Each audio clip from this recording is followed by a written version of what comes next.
Lalu, telah terjadi peristiwa mengerikan yang terjadi di persekutuan Freesmith. Semua orang berlari ketakutan. Mereka berteriak meminta pertolongan. Namun sayang, pada malam itu api membakar semuanya. Terlihat seorang bocah dengan rambut berwarna merah ini mengeluarkan aura berwarna hijau yang nampak melindungi. Di belakangnya ada sosok Ksatria Church of Light yang telah berhasil menahan salah seorang Freesmith. Dan kali ini, ia akan menangkap bocah malang itu. Beruntungnya ia diselamatkan oleh genggaman sang ibu yang memegangnya secara kuat-kuat untuk membebaskan putra tercintanya dari kobaran api yang berada di sekelilingnya. Apa yang telah dilakukan oleh Church of Light ini secara tidak langsung telah membuat mereka berdua menjadi ketakutan. Ibumu mengorbankan dirinya untuk menyelamatkanmu. Bocah malang itu tak kuat lagi menahan, ia pun tersandung dan tersungkur ke tanah. Raut wajahnya seakan-akan meminta pertolongan kepada sang ibu. Namun, dia tak bisa melakukan hal apapun. Sementara, 4 sosok kesatria Church of Light ini sudah berada dekat tepat di belakangnya. Mereka pun membisikkan sesuatu, bahwa Guild Freesmith yang berada di bawah pimpinan dari Therizla telah berjanji setia kepada Abyss. Namun ini hanyalah sebuah tuduhan belaka. Kelak mereka akan mengetahui kebenaran dari apa yang telah mereka sangka selama ini. Dan di sini lagi-lagi terdapat aura hijau yang menyala di sekitar tubuhnya. Bahkan pancaran cahayanya itu mengenai tubuh dari sang ibu tercinta. Kalian semua makhluk munafik, memfitnah kami sebagai orang sesat. Kalian ingin kami binasa agar kalian bisa mencuri sihir ibu. Kini sang ibunda telah pergi. Matanya itu terbelalak sampai akhirnya bocah malang itu kini berubah.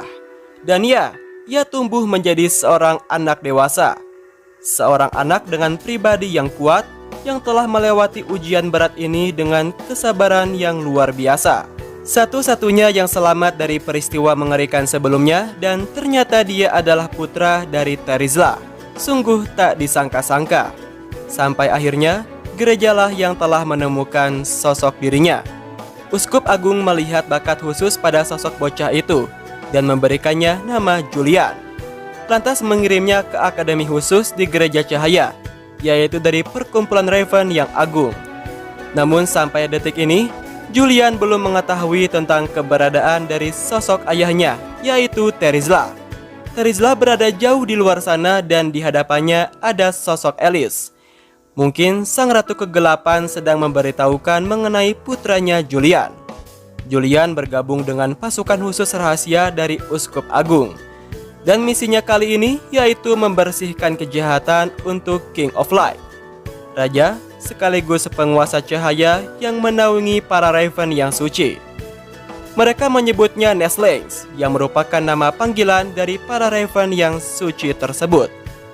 King of Light memberikan mereka semua ujian untuk menjalankan tugas penting yang pada akhirnya akan membawa mereka menjadi seorang Raven. Begitulah sebutan untuk para Raven atau Nestlings yang berhasil lulus dari ujian yang telah dibebankan kepadanya. Julian memaksakan dirinya untuk melupakan masa lalunya. Bahkan ia tidak ingat dengan apa yang terjadi pada saat itu. Mereka para Raven dan juga Julian akan melakukan tugas-tugas berat, mempelajari berbagai hal baru, dan melakukan keterampilan pertempuran di siang hari. Julian dipuji oleh Uskup Agung, tetapi dirinya tidak menyadari akan kecemburuan para Raven yang lain terhadapnya. Dan ini adalah masa-masa tersulit yang terjadi di dalam hidupnya. Sampai akhirnya, Julian berhasil lulus dari ujian yang dibebankan kepadanya. King of Light mengetahui dan memberikan hadiah kepada mereka yang melakukan kenaikan. Julian diamanatkan untuk mencari Zephyr karena dirinya telah mengkhianati cahaya. Tatapan mata Julian dipenuhi dengan rasa amarah yang tidak tertahankan. Bahkan aura hijau yang selama ini melindungi dirinya telah muncul kembali dan membara di sekitar wajahnya. Selama bertahun-tahun, dia hidup dalam ketakutan. Gereja telah meninggalkannya. Dalam mimpinya, Julian mendengarkan suara bisikan dari Uskup Agung bahwa seorang Raven harus melupakan diri mereka sendiri. Namun kali ini Julian tetap fokus pada misi pentingnya untuk mencari Xavier. Sang Raja Cahaya memerintahkan untuk mencarinya, sekaligus mensucikan orang sesat, yaitu untuk King of Light. Sang Raja pun keluar untuk menyapa. Di bawahnya terdengar teriakan dan juga semangat dari para Raven yang menyuarakan King of Light, Raja yang Agung. Julian telah berubah menjadi sosok Raven yang semakin kuat. Sebelumnya ia telah mengalami sebuah pertikaian sengit dengan sesama Nestlings yang berselisih paham dengannya. Kata-kata yang diucapkan oleh Nestlings atau Raven yang tidak suka dengannya itu masih membekas di dalam pikirannya. Kamu tidak layak dicintai, bahkan tidak layak untuk dilahirkan kembali dari gereja. Hal inilah yang membuat Julian marah sampai-sampai menghabisi Nestling yang hina itu. Uskup Agung melihat wajah Julian, perlahan-lahan melantunkan tulisan suci. Keputusan Anda diterima oleh setiap jiwa yang berjalan di muka bumi ini. Artinya, Julian melakukan sebuah pembelaan yang benar atas dasar hinaan dari sesama Raven yang tidak suka dengannya. Julian melupakan semua yang terjadi dan fokus untuk mencari Xavier sebagai amanat besar dari King of Light. Keesokan harinya, terlihat Yin dan juga Melissa yang tengah beristirahat di balik bongkahan bebatuan. Mereka telah melakukan pertarungan terlama selama 17 tahun terakhir. Xavier berada di sana. Ia melihat sosok yang mungkin sudah tidak asing lagi baginya. Ya, seorang pria dengan rambut berwarna merah disertai tatapan yang penuh amarah mengarah kepada dirinya. Aura hijau yang berada di sekujur tubuhnya itu membuat Xavier bertanya-tanya. Mungkin dialah sosok pria yang telah ia cari selama ini. Dan di sini keduanya itu sama-sama tidak mengenai kenyataan tentang siapakah diri mereka yang sebenarnya. Di kedalaman hutan yang gelap, sosok pria itu keluar dari gumpalan asap yang tebal. Xavier tak henti-hentinya untuk menatapnya. Merasa terancam, Yin melampiaskan amarahnya yang berapi-api dan ingin sekali untuk menghentikan sosok pria itu. Baru saja dirinya menyelesaikan pertarungan terlama, dan kali ini Yin secara terpaksa harus memulai pertarungan kembali menghadapi sosok yang belum pernah ia jumpai selama ini. Sungguh suatu rintangan yang sangat melelahkan. Tak tinggal diam, Melissa pun turun ikut membantu Yin menghadapi pria itu. Melissa mengeluarkan serangan, namun pria itu menahan dan balik menyerang.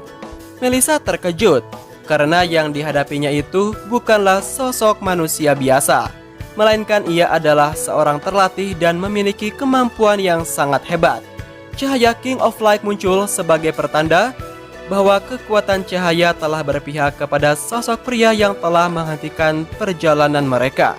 Kali ini, Xavier tidak tinggal diam.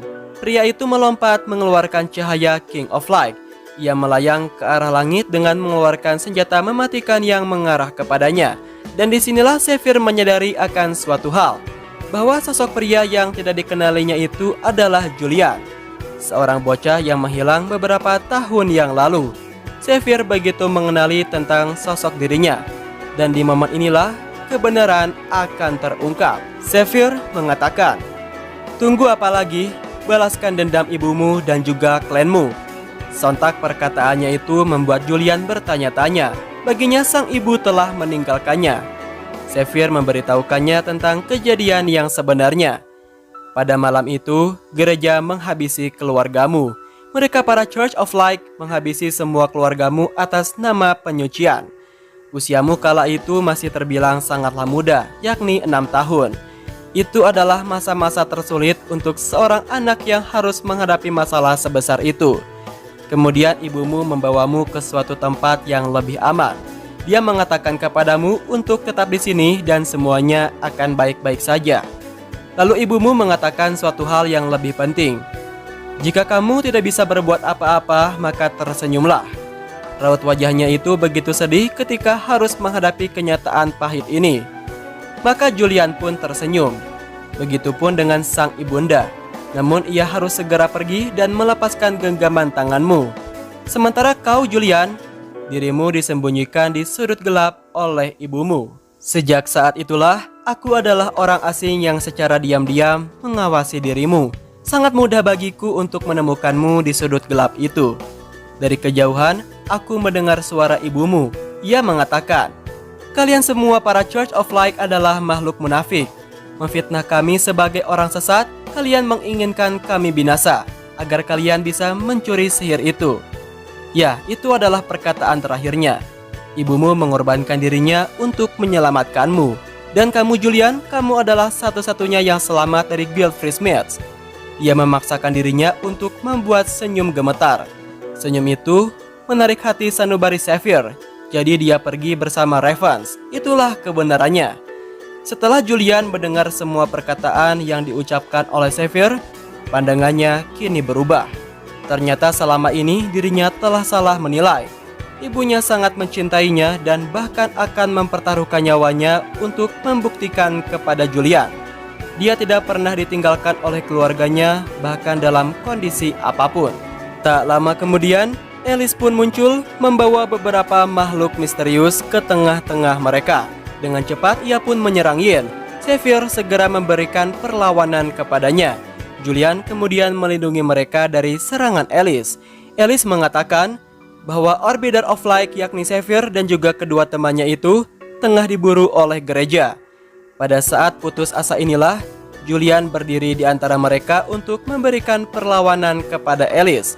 Dan baginya ini adalah suatu perkara yang mudah. Yin tidak yakin bahwa Julian akan berhasil menghadapi Alice. Namun Xavier meyakini bahwa menyingkirkan bidat adalah salah satu misi dari Ravens. Tapi itu bukan hanya misi untuk Julian. Dia hanya bisa menemukan Xavier dan belajar lebih banyak tentang masa lalunya jika dia memenangkan pertarungan ini.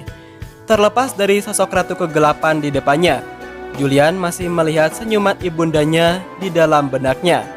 Senyuman itu mengajarinya bahwa dalam kondisi apapun, ia harus tetap tersenyum. Begitulah pesan penting dari sang ibunda. Walaupun sang ibunda tercinta telah tiada, akan tetapi Julian telah berhasil mengubah dirinya, menjadikan ia sebagai seorang Raven terkuat. Hal ini tidak terlepas dari perjuangan sang ibu yang telah menyelamatkan hidupnya. Alice sangat tidak menduga dirinya mendapati perlawanan yang cukup melelahkan. Dan di akhir cerita, Julian diberitahukan bahwa sang ayah Terizla masih hidup.